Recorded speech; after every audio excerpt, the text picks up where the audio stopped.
What's up? Welcome to another vlog.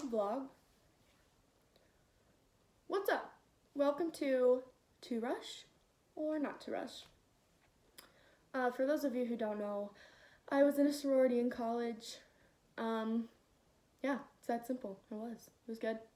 It's not this big crazy amazing thing. It's a good thing. It just is.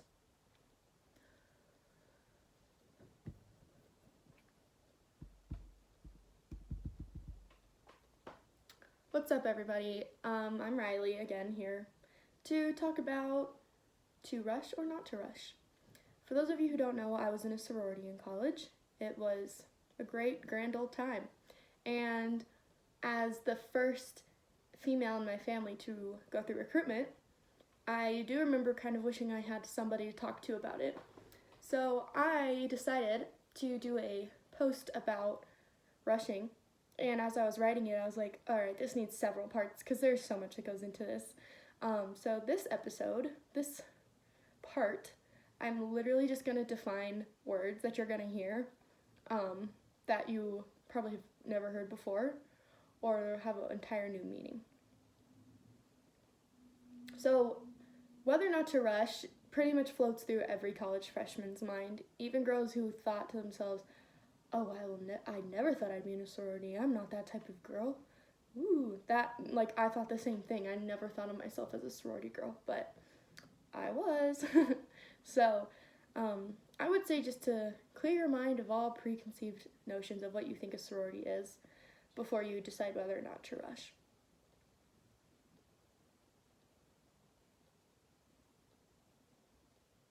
But how do you make that decision? What does rushing even mean? What if you don't get into any sorority? What if you get into one you do not want to be in? What happens if you change your mind halfway through?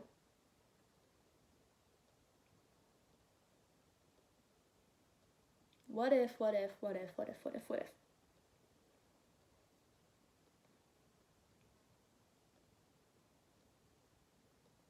I would love to ease your anxiety and give you a little bit of insight on what exactly rushing entails.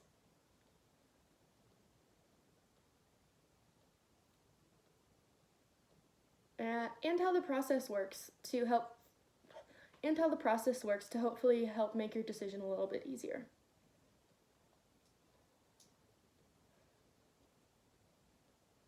I remember going through recruitment and wondering what the heck everybody was talking about. I was like, pie kai? What's a pie kai? What kind of pie is pie kai? Like, no clue. And there's so many people that you can go to ask for guidance and help, I guess, but it's still kind of nice just to know what you're talking about. So, words to learn. Recruitment and rush mean the same thing. And it's simply just the process of joining in a sorority. The word SRAT, S-R-A-T, is literally just the abbreviation of the word sorority. A Pi Chi is a recruitment counselor who's assigned to you to help you through the recruitment process. She has been chosen by the Panhellenic community and has disassociated from her sorority to be unbiased in helping you in your decision. Being a Pi Chi is a huge honor, and most sororities pride themselves off of how many Pi Chis are chosen from their sorority that year. It's a big deal, so trust them. And another word for Pi Chi, like my school changed it to Rogam. I don't know why, but it's literally the same thing.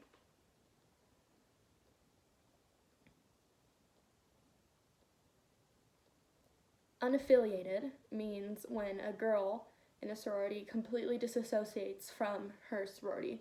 So this typically happens if someone's becomes a Rogam or a Pi Chi or is helping with the Panhellenic Council, or it can happen for a lot of reasons once you're a member, but those are the two main reasons. Oh, I think it can... A PNM is an abbreviation for potential new member, and this is any girl who has not been initiated into a sorority. So doesn't necessarily mean a freshman. It means anybody who has not been initiated. You could even have gone through recruitment and not chosen a sorority and like dropped and still be considered a PNM. A Pi Chi group is you and a group of other girls who are assigned to the same Pi Chi for recruitment. So it's kind of cute if like you and one other girl in your Pi Chi group end up in the same sorority. A party is the actual events of recruitment where you go visit a sorority house and its sisters. Pref, also known as preference, is the final round of recruitment where you go to one or two houses, and it's at that point the decision's pretty much up to you. If you get invited to preference, then it's your preference basically, and it's the sorority telling you that they want you in their sorority. It's really, really rare that you make it to preference and don't end up getting a bid. A legacy is what you would be called if you have a legacy is what you would be called if you have a female blood relative that was in a certain sorority. So, for example, if my younger sister was rushing and her school had Tri Sigma, which is the sorority I was in, she'd be a legacy for Tri Sigma, and that's a really big deal. It's like a shoe-in, basically.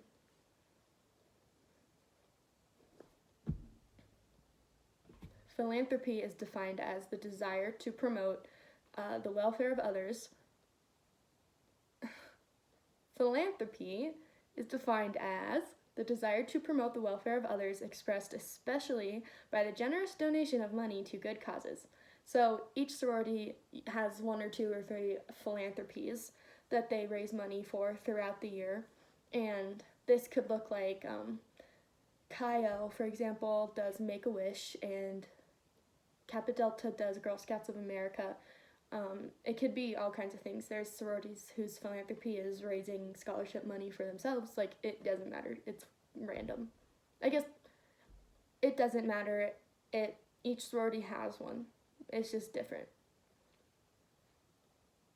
Dirty rush is when sorority sisters break rules of rushing and try to persuade you to favor their sorority before recruitment. So this could look like them promising you a spot or texting you a lot saying like, we want you in our sorority really bad, or there's certain rules at certain schools where like a PNM cannot hang out with more than 2 girls of a sorority at a time unless there's girls of other sororities. It's weird. It's hard if you already have friends in that sorority, but each school is different.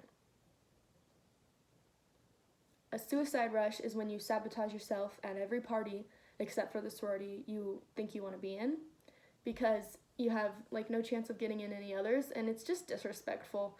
It's a really good way to screw up your chance of making friends outside of that one sorority or even networking with other people. Like, most of my friends were actually in a different sorority, but I had friends in every single sorority, and I had friends who weren't in a sorority as well. So if I would have just blown off every other party to get in the sorority I wanted, they're gonna know. It's just not a good look. Don't do it.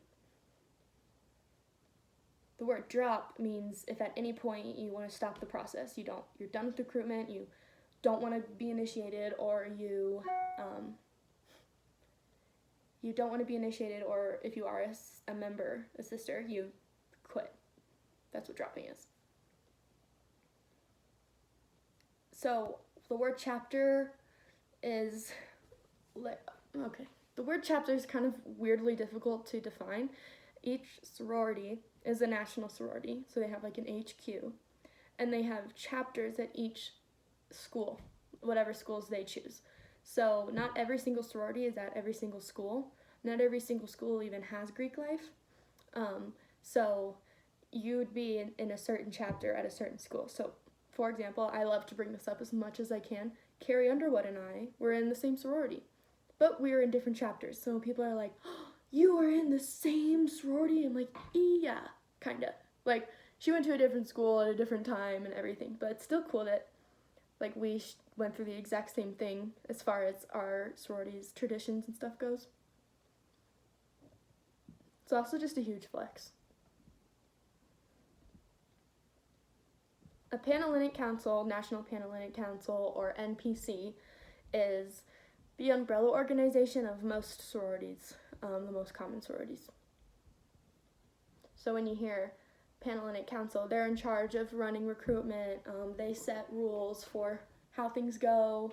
It's pretty much different at every school. There's usually like an actual staff member and then a representative from each sorority to run it. A bid is an official invitation into a sorority.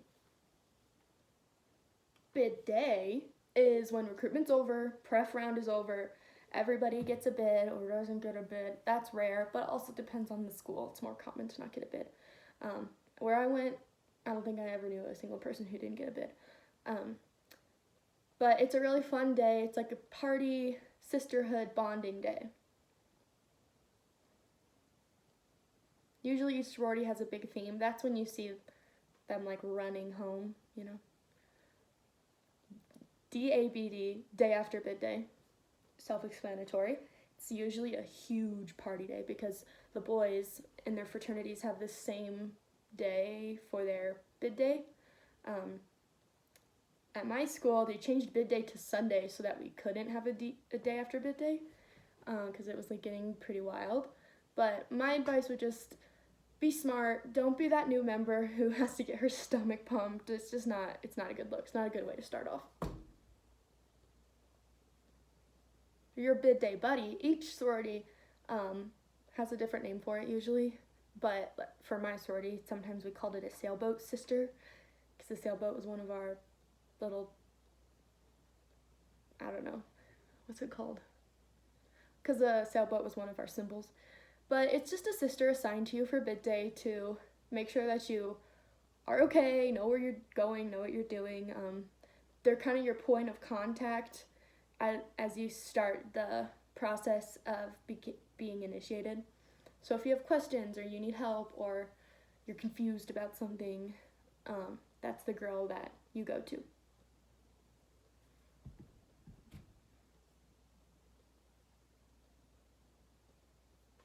Happies are these like little tiny paper decorations that sisters will put on your door during bid day, so you go back and your door is all decorated and it's like, welcome. It's cute.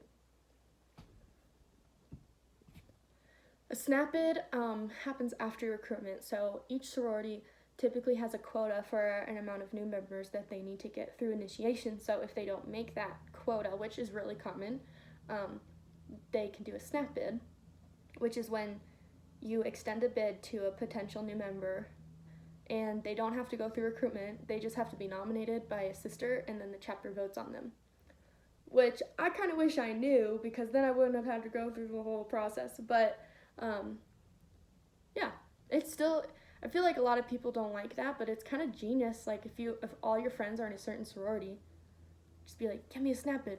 Boom, done. It's also a good option for if you're worried about, if you just don't feel confident about rushing, just wait. Like rush the next semester or the next year, or take your chances at being a snap bid. And the last definition is hazing, which I'm sure everybody knows what hazing is. It's on the news all the time. And it's when you are bullied into doing stuff you don't want to do. This can look like a lot of things. It's mostly an issue with fraternities, but it still exists in sororities. And my advice is if that happens, get out, because it's completely unacceptable. And if you're part of a sisterhood, they shouldn't be making you do stuff you don't want to do, that you're uncomfortable with, especially if it's dangerous. So if you make it all the way through recruitment and accept a bid, tons more words are going to come up that you don't understand. But for now, this is what I got. You also, while you go through recruitment, you'll probably know each sorority name by its official name, like each Greek letter. But a lot of times they have abbreviations that they're more well known as. So Don't get confused. Just do your best to follow along, because you're going to be like, there's only 10 sororities in my school. Why do I know like 20 different words for like different sororities? It is confusing, but you'll get used to it. Next month I'll write a bit more about how rushing works and how getting to the point of initiation works and what initiation looks like. But as of right now, my advice for you would to just have an open mind, a non-judgmental mind. If you choose not to rush, you're still categorized as a girl who chose not to rush. So it's not like you can escape people grouping you, you know? So just have an open mind.